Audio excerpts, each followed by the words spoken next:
자, 그럼 지금부터는 두 번째 기조 강연을 시작해 보도록 하죠. 오늘 이 자리는 이 마이스를 통해서 우리 고향 특례시가 갖고 있는 이 다양한 성장 가능성을 좀 찾아가는 시간이기도 한데요. 그런 의미에서 이 두 번째 기조 강연 주제는 꼭 한번 좀 짚어봐야 할 주제가 아닐까 하는 생각도 듭니다.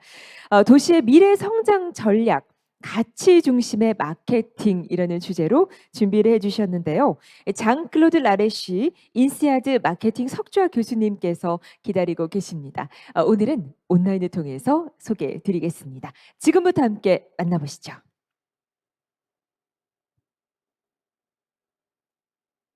Thank you very much for this kind introduction. Can you hear me well? Is the sound okay? Okay, thank you very much.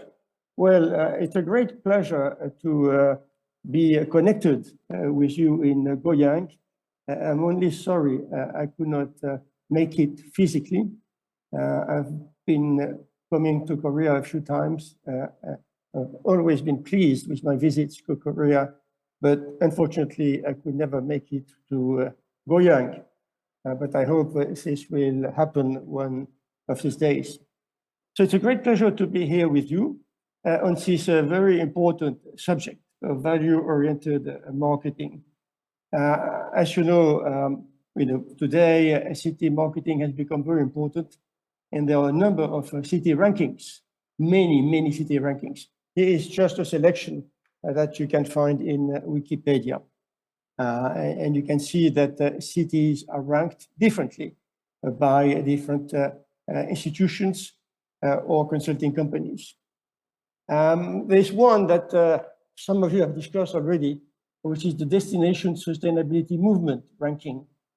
And if you look at the Asia part of this ranking, you will see that Goyang is number one on this ranking. So congratulations, the city of Goyang, for having achieved this remarkable ranking. And I know that Mr. Peter King is also with you here, and he must be delighted to see two cities from Australia, Melbourne and Sydney, who are also in the top three. But congratulations to all of you in Goyang who have made that possible, and also especially to Mr. Peter Lee from the Convention Bureau, who submitted all this data. And I know that it's very hard work to submit all this data for these rankings. If we look at the international side of this ranking, Goyang is number 18, which is a remarkable performance. Just to let you know, in the top 10 cities on this sustainability ranking, out of 10, 7 are from Scandinavia. The first one, Gothenburg in Sweden, and then we also have Copenhagen and other cities in Scandinavia. 7 out of 10. So definitely Scandinavian is kind of dominating the sustainability landscape, but this will change differently. By the way, the number one non-Scandinavian city in the rankings is Bordeaux in France, which is probably better known for its wines, but it's also a city which has made a lot of efforts on sustainability. There are many rankings, as I said. One is the one made by Justin O'Byrne, which is probably the most scientific, based on only statistical data. And you can see there that they look at economic and political and diplomatic dimensions, population demographics, innovation, culture, visitation, many things. And you can see there on the right-hand side that the top 5 cities are very large cities: New York, Shanghai, Tokyo, London, Beijing. You can see Seoul here, number 8, and you can see 3 cities from Asia: Seoul, Hong Kong, Singapore, here in the top 10. This is really promising for Asia. And of course, Korea is there with Seoul. This ranking importance is really based on the importance that the cities have in the world. And of course, as you can see, economic is 60% of these rankings. Now, these rankings are very important because one of the key things for effective marketing is to have a clear objective. And depending on which ranking you look at, then you should have a different objective. That's the first big decision to make. The second, complexity in city marketing is the multitude of marketing targets. This is much more difficult than in product marketing, where we already have a multitude of targets of consumers and distributors. But if we look at city marketing targets, we first have governments, transport, tourism that are key. And at the international, national, regional, and local level, this is already quite complex. Then we have many other targets: industry, education, health, entertainment, commerce, and other partners. And within each of these targets, there are sub-segments. This makes the marketing task, very complex and, necessitates a number of choices. But the most important target is probably the local community: citizens, homeowners, shop owners, families, because they are the ones that will benefit most from any city transformation, but they're also those that will be hurt most if these transformations do not go in the right way. So whenever we transform or we go through the transformation of the city, which usually is quite a long-term affair, there will be a lot of resistance from some part of the community. And this resistance from some part of the city should be discussed and should be alleviated, but should also be compensated by another part of the community which is enthusiastic about the change. So we have then a multitude of targets that have got to be dealt with marketing, and we have especially to be concerned about the impact on the community. And there is a unifying objective which is important, which is value growth, which is always the most important question of what do I have to win in the process? And that's what every target will probably ask, either explicitly or in the back of their mind. And that is the issue that you have to address. Where is the value growth for each of the targets that you are going for?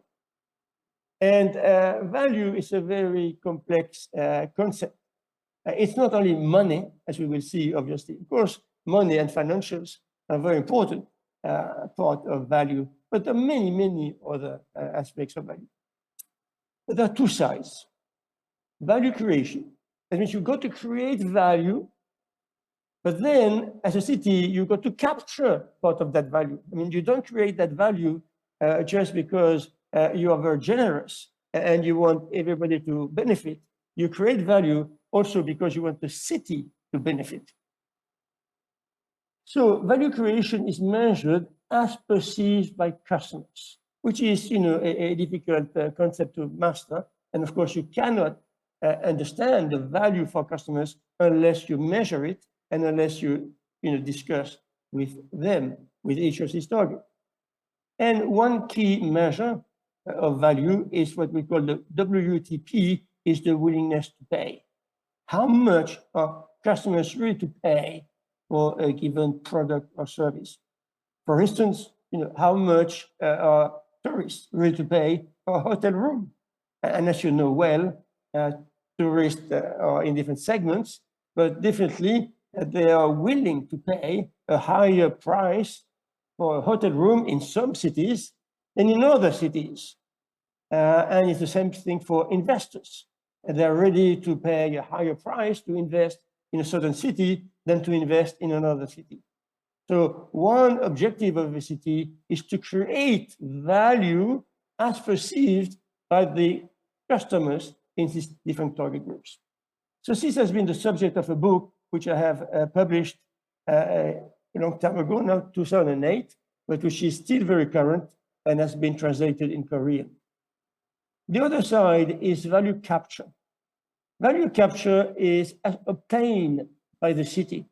So the city has to obtain value, of course, most often through taxes, but also through other kinds of revenues to make the tax weight lower on the citizens. And this is value for the city that needs to be measured. Now, as we know, many cities have gone into debt, and some cities have been nearly bankrupt sometimes by trying to go too fast in their transformation, not being sufficiently observant about this concept of value capture. And this concept of value capture is the subject of my latest book, which will be published in November 2023. So what I'll do in this short session is to summarize the key issues of value creation and the key issues of value capture, and especially concentrating on two words: emotions as the heart of value creation. The way we create value in an exceptional way is by building exceptional emotions. That's really a key target of marketing. And the way we capture value is by being very skilled about negotiations. But negotiation is not only negotiating with a partner, it's the whole dimensions of preparing for the negotiations and following the negotiations. So let's start with part one, value creation, which I address in my book, The Momentum Effect. Customer discovery is the key of value creation. We have to understand customers in depth, and what we say is marketing. We have to understand customers better than they understand themselves. Then we got to build a power offer, something which we offer them, which is very powerful, so powerful that it can create customer engagement. These are the three main components of value creation. Let's talk about the last one. Customer engagement is emotions that last over time. Now, why? Customer engagement is about customers who will repeat their purchase. That means tourists that will come back and come back and come back. It's repeat, it's retention, and it's word of mouth. It's spreading the good word. That means the best customers that are engaged are the customers that do your marketing. This is free marketing.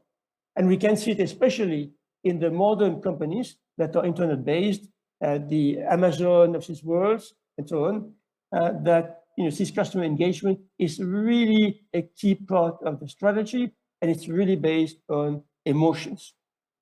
Engagement is much more than just satisfaction. To really be engaged, to promote a product or the city, customers have got to be delighted. They've got to be satisfied way above the normal. And the way that happens is through a power offer. Now, what is a power offer? A power offer is a core product.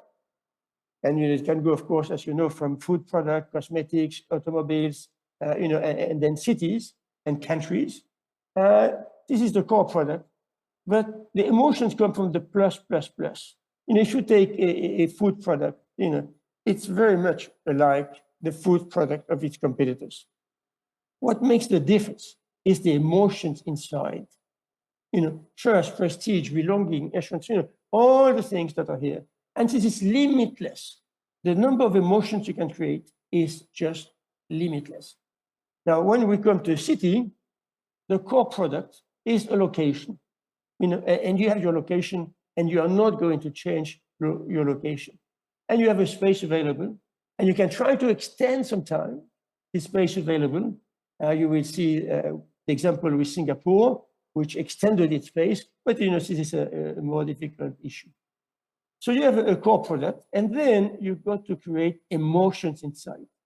Trust, labor quality, quality of life, entertainment, safety, glamour, pride, a better future. This again is limitless, but this is a key consideration where you decide the heart of your city marketing. the things that you can affect here, while the things here you can less affect. And to develop these emotions, to understand which are the best emotions, which are the emotions on which you should invest in priority to get the biggest impact, then you go to do customer discovery. And then there are a multitude of approaches to discovery. I mean, the most important way is in-depth interviews. That means talking, and listening to customers in the various groups. The worst we can do is to believe that we have the truth and we know what to put in our marketing, what to put in our communication, and what to sell. We've got to be very modest, especially with this multitude of targets. And we've got to spend a lot of time discussing with customers. That's the first step. And then using a number of techniques to go deeper and deeper. And one of the more sophisticated techniques is called Blue Ocean Strategy, developed by my two colleagues at INSEAD, Chan Kim, who is from Korea originally, and René Beauborgne. But there are a lot of techniques. These are the 3 steps for creating value. Now, I present it in a simple way, but of course, the key there is creating emotions, and that is not easy. Let's look at 2 illustrations of city value growth. A well-known one, Singapore, that you have heard of course, and a less known one, Val d'Isère. Now, Goyang has a population of above 1 million, from what I've seen. Singapore is bigger, but not that much bigger. I mean, it's not New York City. Singapore is about 5 million people, out of which 1.5 are non-residents. So it's bigger than Goyang, but not that enormous, more than Goyang. And Val d'Isère is much smaller. Val d'Isère has a population of 1,500 inhabitants, 1,500. And of course, this population can be multiplied by 10 or 20 in the season. And you probably have not heard much about Val d'Isère, maybe some of you who like skiing so much. So let's look at these 2 examples. Briefly, obviously. Singapore, that I know pretty well. At INSEAD, we have a campus in Singapore that I've visited many times. As you know, Singapore separated from Malaysia a long time ago in the 50s, early 60s, and has gone to a major transformation. And today it's in the top of many, many worldwide rankings. Now, this is a city view of the river of Singapore in 1965. And this is the same view in 2010. Obviously, it's a long time, but 45 years, it's a long time, but it's still within the life of a man. And that is what is important, is to have transformations that take time, but should be in the life of one man that is a citizen of that city. This is another view of Singapore. It's a view of Sentosa Island. So those of you that have gone to Singapore know well Sentosa Island. In 1974. And here is the same view now, 40 years later. You can see, if we look again, the transformation that has happened. New buildings, but also destructions of other buildings to create space. Now, this is 1978, much more modern. And this is here the OCBC Bank, which was a center point of Singapore in 1978. And this is Singapore in 2017. We still see the OCBC Bank here, but many other buildings. And of course, what we had before here were small boats. And what we have now is a very clean quay. They call it the quay here, with small restaurants and so on. Fantastic for quality of life. Then here we have the financial district in 1998. This is very recent. And the financial district in 98, very, very important already. A center of the world in terms of finance. But now let's look at the same view in 2020. Now, this is Marina Bay that some of you have visited. You see the financial district in the back here. Marina Bay didn't exist because the island didn't exist. It's been recovered from the sea. Millions and millions of tons have been put there to create Marina Bay, which is now the landmark of Singapore. Now, the key question, however, is, all that is very nice, but, it takes a long time. And then there are a lot of partners involved, obviously architects, investors, financial institutions, all that is, a big thing, you tell me. And you could tell me, Singapore has been very lucky because of its location and many things. But I will share with you a very small personal experience. When at INSEAD, we wanted to create a campus in Asia because Asia was booming, we were considering 3 cities. Kuala Lumpur in Malaysia, we were considering Hong Kong, and we were considering Singapore. I was on the board of INSEAD at the time. I've been on the board of INSEAD for 18 years. And we were invited by these 3 cities to visit them because they wanted to attract us to the city because they knew that an INSEAD campus will provide visibility, business, and all of that. When we arrived in Singapore, we were welcomed at the airport. We were taken in a small bus, a dozen of us from the board of INSEAD. We were taken to a place, and we were told, this is the land that we will reserve for you.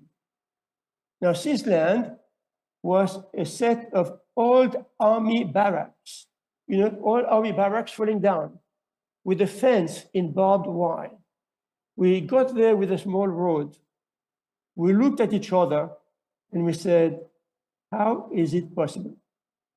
And they told us, don't worry, we have plans. This will be the center of an education and research district. There will be a lot of research centers, a pharmaceutical laboratory. We will have a highway there, and we will have the subway. We will have the underground of Singapore coming there, and we will be having an underground station just at the foot of the INSEAD campus. And we were taken to a building where there was a model showing the future plans, and we were looking at each other, and we were asking ourselves, is it true? Well, what are the key driving emotions of Singapore? Let me tell you. We opened the campus in 2021, and everything we were told was true. There was a lot of buildings. It was a research center. There was a freeway coming there. There was a subway with a station at the foot of the INSEAD campus. Everything they told us was true, and they made it happen. So what is the key driving emotion that makes the growth of the city of Singapore? It's pride. It's the pride of the population. And of course, every time you go to Singapore and you meet either the officials or the citizens, they're very proud of what they've achieved and the trust that their partners can have. When the Singapore city tells you something will happen, it will happen. It will happen as they say, and it will happen in time. That, unfortunately, is not true in many, many cities around the world, at least the ones in Europe that I know best, where there are a lot of promises made, but only a few of them are realized.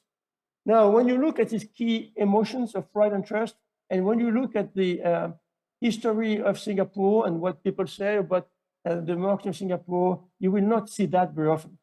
They will talk about investments, they will talk about many things, the airport and all of that, but pride and trust are really the key engines. And you can see that much further by looking at the book by Lee Kuan Yew, of course, who was the leader that made all that happen. And his book is entitled From Third World to the First World. So Singapore is a fantastic transformation, probably the most dramatic in the world, and it's being imitated by many cities, for instance, in the Middle East. Now, a much, much, much smaller example, but very important in terms of the lessons, is Val d'Isère, which is a ski station in France, in the Alps. And here is a picture of Val d'Isère in 1991, and this is Val d'Isère in 2020. Now, when the people in Val d'Isère, I mean, the leaders wanted to change Val d'Isère, they had a lot of resistance from the population. Like, of course, Lee Kuan Yew had a lot of resistance from the Singapore population at the beginning. You know, people are always nostalgic from the past. You know, they like to have the past and the future at the same time. And of course, it's a duty of city management to try to protect the best of the past and to build the future. But of course, you cannot keep everything from the past. Otherwise, you will not build a future. And you know, Val d'Isère was owned by a lot of people who mainly were farmers. They had a lot of land around Val d'Isère, and they were making money through the land, the farms, and during the skiing season, you know, the sons and daughters were ski monitors, and they were renting their rooms, and they were making additional money with the skiing station. They were promised here something which would change their lives, but it was very hard to believe, and it took a lot of convincing. And I've been associated a little with that, and his story is part of chapter 11 of my book, The Momentum Effect. Here is, more recently, 2019, one of the most luxurious hotels in the skiing stations of Europe. It's called RL, and it's got you know, a spa here, which is the Guerlain Spa, and many luxury shops inside. Again, you know, here is the impact.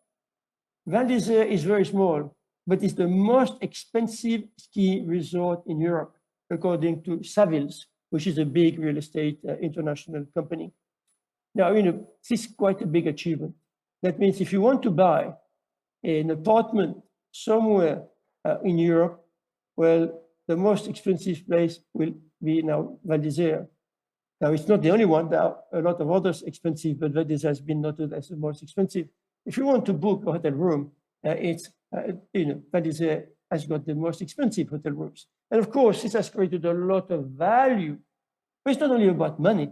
People go there because they get a lot of excitement from being in Val d'Isère. They can do a lot of good shopping. They can do a lot of other activities and fantastic skiing, of course. Now, the key thing here is what were the key driving emotions? You know, it's a very small city. It's really a village when there are no tourists. And, you know, what was done to manage this transformation? And especially for the local community, what really was the heart of it was the future of our children, was the key emotion that was created. Because, you know, the idea was, you know, why should we give up our farms? Why should we give up our very nice, quiet, you know, quality of life? And the story was, well, your children can go somewhere else if you make it. If we transform Val d'Isère, your children will be able to go to university. They'll go to university in Paris. They'll go to university around the world. They will be able to have a job anywhere in the world. They will still come back to Val d'Isère because it's a fantastic place, but the world will be open to them. You and your ancestors have spent generations in this small village, and you've been very happy, but your children will have the door open to the universe. They still have the flexibility to stay in Val d'Isère, but that will be the choice.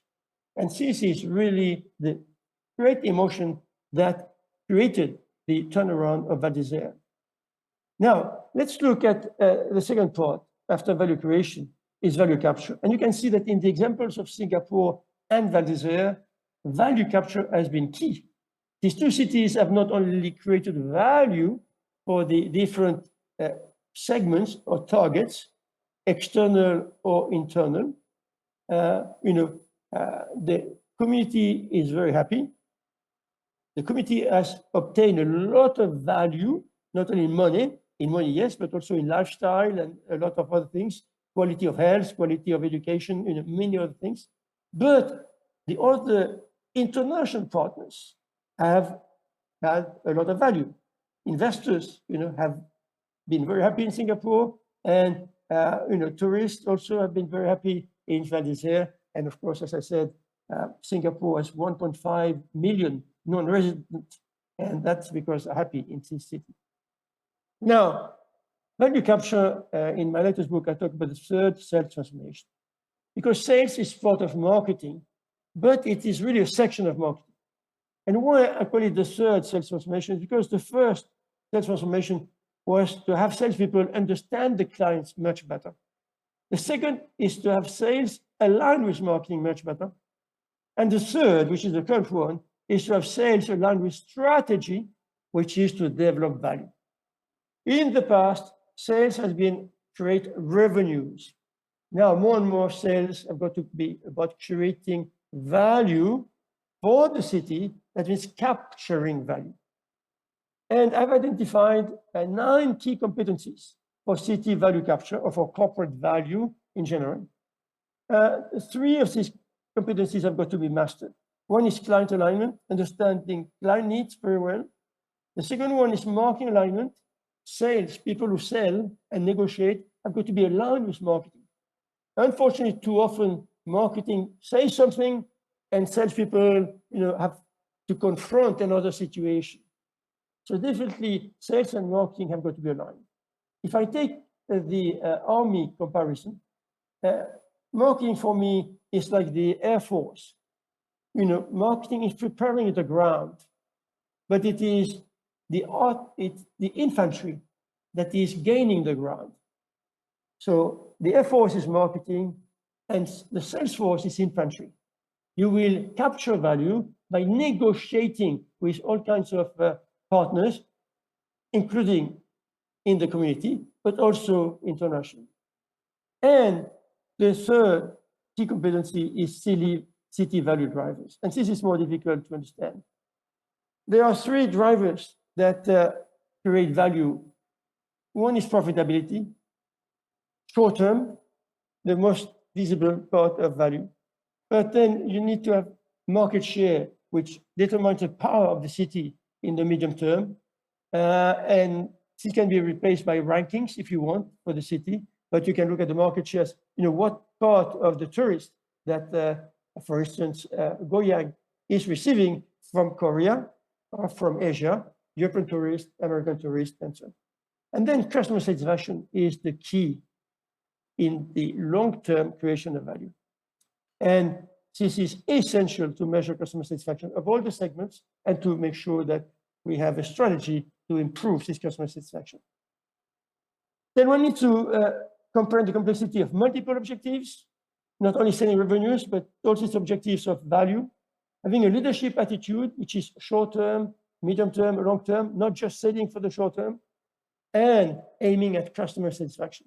This is more complex than usual selling and usual negotiations, but has got to be comprehended by the people who are selling the city around the country or around the world. And then 3 other competencies that are about action. The first one is to have effective value negotiations.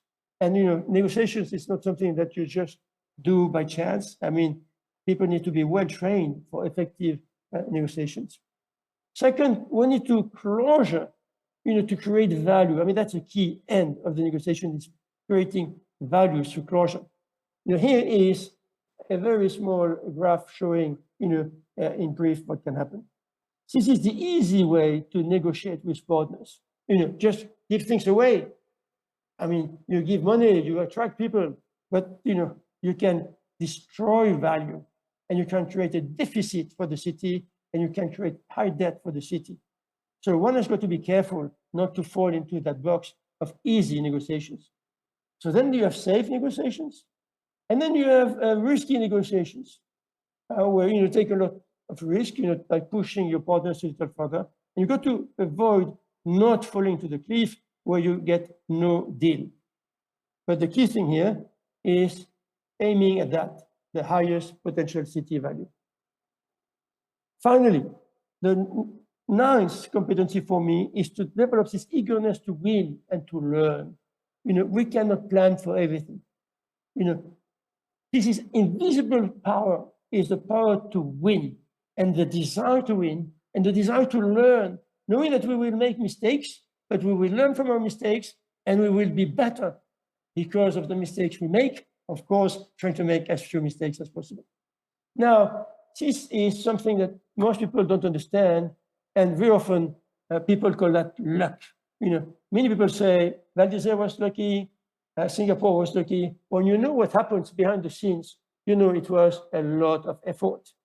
What I can wish Goyang is to be very lucky. Make sure you make yourself lucky. A famous French writer, Jean-Claude, said, "We must believe in luck, for how else can we explain the success of those we don't like?" And I really like that because, you know, it's a competitive world, but what you will do that your competitors don't understand, they will call it luck. And that's the problem, but it is your success. So these are the 9 competencies for city value capture, just as summarizing the second part. And in conclusion, what I would say is go Yang, go for sustainable value growth. That means the key issue is value growth, but it's got to be sustainable. It cannot be just for a short period of time. It's got to be sustainable over time. And in summary, this is what I've tried to do. Sorry, I've spent 5 more minutes than I was supposed to. And I've rushed a little, but we will have more of an interaction now. This is the summary, and I thank you very much for your patience. Thank you.